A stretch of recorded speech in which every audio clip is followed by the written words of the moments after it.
waxaa maanta gudaha xarunta gobolka Hawd lagu qabtay kulan wacyigelin oo ay iskugu yimaadeen wafdi oo hogaaminaya gudoomiyaha komishanka doorashooyinka qaranka Jamhuuriyadda Soomaaliya iyo qaar ka mid ah wasiirada xukuumadda. kulankan ayaa wacyigelin ku saabsan diiwaangelinta codbixiyaha ugu horeyn barasaabka gobolka Hawd oo halkaasi ka hadlay ayaa hadaladiisu ku qotosanayeen darteed baan wacyigelin diiwaangelinta aan kulankan loo qabsay waftiyada badan aan ku soo dhaweynayno waa soo dhaweyn waftiyadii iyo wacyigelin komishanka doorashooyinka go'aan buu gaaray inaan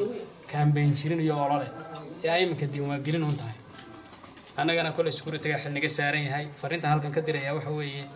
si sharaf leh iyadoo diiwaangelinta aynu xisbiyo iyo xukuumad iyo shacab iyo mas'uuliyiin kale baynaga uga shaqeynayna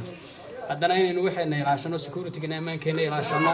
dadku si isu diiwaangeliyaan inaynu ka shaqeyno campaign aan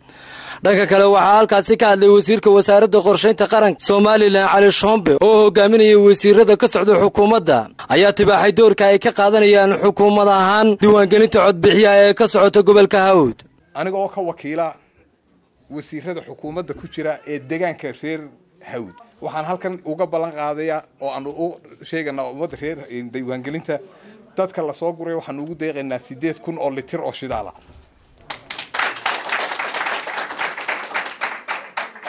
gabagabadu waxaa soo afmeeray gudoomiyaha komishanka qaranka Cabdiqaadir Yimaan iyo afhayeenka guddida komishanka doorashooyinka qaranka. sababtan ugu lamaanaynay maaha inaanu idin riixnay oo xagga idin geynay